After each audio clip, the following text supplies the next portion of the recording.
नमस्ते बच्चों। आज हम पढ़ेंगे कक्षा 11 का पाठ कबीरदास जी। कबीरदास जी एक निर्गुण कवि हैं। इन्होंने हिंदू मुस्लिम एकता, समन्वयवादी प्रवृत्ति को आगे बढ़ाने की ओर बल दिया। सभी प्रकार के सामाजिक धार्मिक कुरीतियों की तरफ इन्होंने जोरदार विरोध प्रस्तुत किया। इनकी पहला जो पद है वो देखते हैं।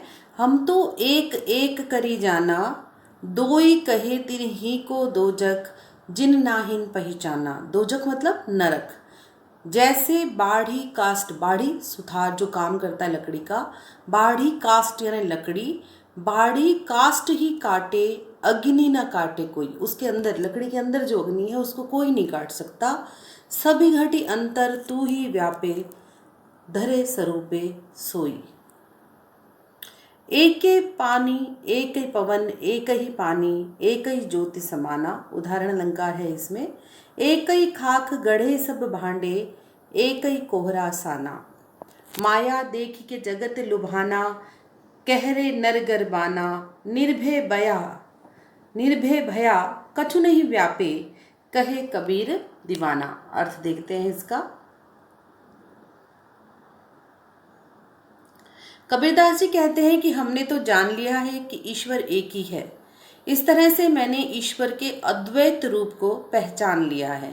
हालांकि कुछ लोग ईश्वर को अलग अलग बताते हैं। उनके लिए नरक की स्थिति है, क्योंकि वे वास्तविकता को नहीं पहचान पाते। वे आत्मा और परमात्मा को अलग अलग मानते हैं। कवि ईश्वर की अद्वैतता का प्रमाण देते हुए कहता है कि संसार में एक जैसी हवा बहती है, एक जैसा पानी है, एक ही प्रकाश सब में समाया हुआ है। कुम्हार भी एक ही तरह की मिट्टी से सब बर्तन बनाता है, भले ही बर्तनों का आकार प्रकार अलग अलग हो। बढ़ई लकड़ी काट तो सकता है, परंतु उसके अंदर आग को नहीं काट सकता। उसी प्रकार शरीर नष्ट हो जाता है, परंतु उसमें व्याप्त आत्मा सदैव रहती है। परमात्मा हरेक के हृदय में समाया हुआ है, भले ही उसने कोई भी रूप धारण किया हो। वह संसार के माया जाल में फंसा हुआ है और वही संसार को लुभाता है। इसलिए मनुष्य को किसी भी बात को लेकर घमंड नहीं करना चाहिए।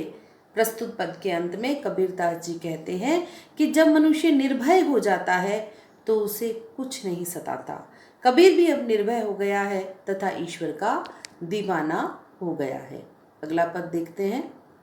संतो देखत जग बोराना, साच कही तो मारन धावे, जूठे जगपतियाना। नेमी देखा धर्मी देखा, प्राप्त करे प्रातः स्नान करे स्नाना। आतम मारी पाख नहीं पूजे, उनमें कछु नहीं ज्ञाना। बहुतक देखा पीर औलिया, पढ़े किताब कुराना। टोपी पहिरे माला पहिरे, छाप तिलक अनुमाना। साखी शब्द ही गावत भूले, आत्म खबरी न जाना। हिंदू कहे मोहि राम प्यारा, तुर्क कहे रही माना। आपस में दो लरी लरी मुए, मर्म न कहू जाना।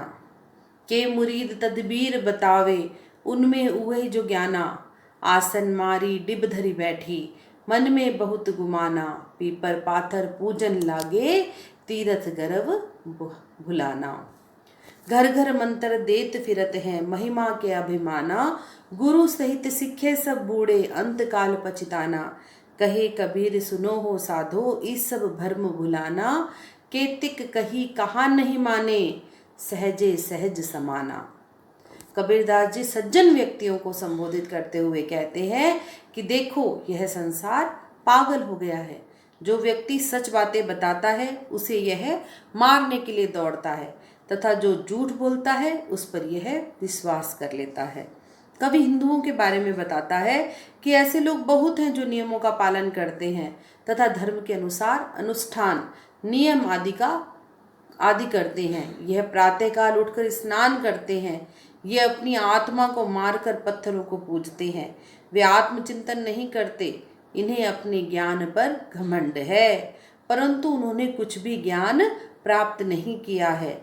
मुसलमानों के विषय में कबीर कहते हैं कि उन्होंने ऐसे अनेक पीर औलिया देखे हैं जो कुरान का नियमित पाठ करते हैं, वे अपने शिष्यों को तरह तरह के उपाय बताते हैं, जबकि ऐसे पाखंडी स्वयं खुदा के बारे में भी नहीं जानते हैं। वे ढोंगी योगियों पर भी चोट करते हैं, जो आसन लगाकर अहंकार धारण किए बैठे हैं और उनमें उनके मन में बहुत घमंड भरा है।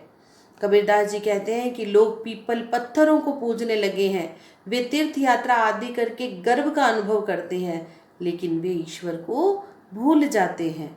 कुछ लोग टोपी पहनते हैं, माला धारण करते हैं, माथे पर तिलक लगाते हैं तथा शरीर पर छापे बनाते हैं।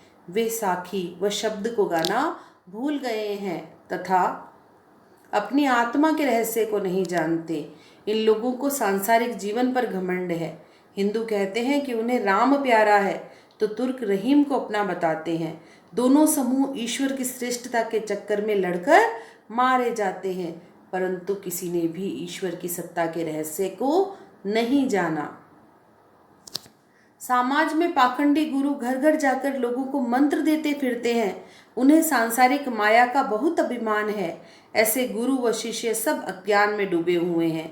इन सब को अंतकाल में पछताना पड़ेगा। कबीरदास जी कहते हैं कि हे संतो, वे सब माया को सब कुछ मानते हैं तथा ईश्वर भक्ति को भूल बैठे हैं।